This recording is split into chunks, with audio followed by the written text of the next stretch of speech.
Hallelujah. स्वागत है आपका आज के नीति वचन में। आज मैं आपको बाइबल में माता पिता के बारे में क्या कहती हैं ये बताऊंगी। बाइबल में माता पिता और पुत्र के बीच में कैसा संबंध होना चाहिए, क्या कहती है बाइबल, इसके बारे में हम जानेंगे। तो पहला नीति वचन है कि बुद्धिमान पुत्र से पिता आनंदित होता है, परंतु मूर्ख अपनी माता को तुच्छ जानता है। जो पुत्र बुद्धिमान होता है, जो पुत्र अपने माँ बाप का आदर करता है, उनसे माँ बाप खुश होते हैं। और जो पुत्र अपनी माँ को तुच्छ जानता है, वो पुत्र मूर्ख हो सकता है, ना कि बुद्धिमान।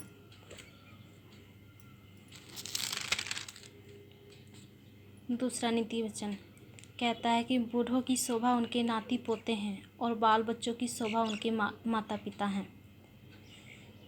बाइबल में कहती है कि जो बूढ़े होते हैं उनके नाती पोते उनके बुढ़ापे का शोभा होता है। वो दर्शाते हैं, वो बताते हैं कि उन्होंने अपने बाल बच्चों को कैसे, अपने नाती पोतों को कैसे एक करके रखा है अपने परिवार में, उनको अलग नहीं होने दिया।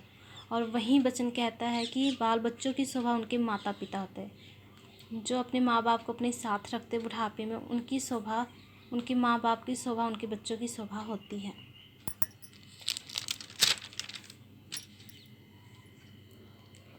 तीसरा नीति वचन कहता है कि मूर्ख पुत्र से पिता उदास होता है और जननी को शोक होता है।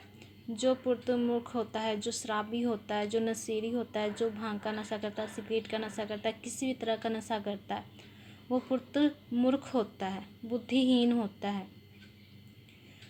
वो अपने माँ बाप को तुच्छ जानता है, जिसके कारण उसकी हरकतें जो वो शराब पीकर या नशे में आकर जो गाली बकता है, शोर शराबा करता है, लड़ाई करता है, मारपीट करता है, बेकार घूमता रहता है, बेरोजगार घूमता है और चोरी करता है, नशा करता है, कुछ भी करता है, उससे माँ और बाप दोनों उदास रहते हैं, दोनों को शोक होता है।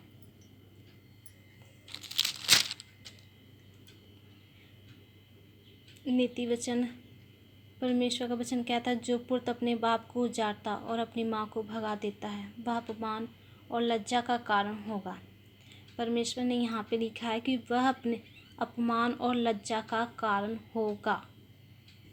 परमेश्वर ने इस वचन के द्वारा ये बताया कि जो बेटा अपने माँ बाप की इज्जत नहीं करेगा बुढ़ापे में, उसे हम आगे फ्यूचर में उसे किसी भी तरह का आनंद नहीं होगा, ना तो उसे धन की प्राप्ति होगी, उसे शांति भी नहीं मिलेगी, उसे इज्जत नहीं मिलेगा, बल्कि वह अपमान और लज्जा का कारण होगा। जहाँ कहीं वह जाएगा वहाँ उसका अपमान ही अपमान होगा।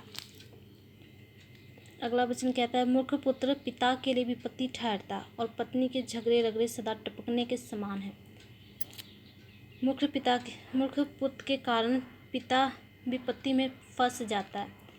सारा करा धरा मूर्ख पुत्र का होता है। बेटा शराब पीकर गाली गलौज करता है, मोहल्ले में झगड़े करता है, नशे करता है, नालियों में गिरा पड़ा रहता है हर जगह। लेकिन उसे सुनना किसे पड़ता है? उसके माँ बाप को सुनना पड़ता है कि आपका लड़का कैसा है, आपका बेटा कैसा है, आपका बेटा शराबी है, आपका बेटा नशेड़ी है। माँ बाप को उदासी होती है, माँ बाप दुखी होते हैं। कभी कभी वो सोचते हैं कि ऐसे बेटे होने से अच्छा है कि मेरे बेटा ही ना हो। अगला नीति वचन, लड़का भी अपने कामों से पहचाना जाता है कि उसका काम पवित्र और सीधा है या नहीं।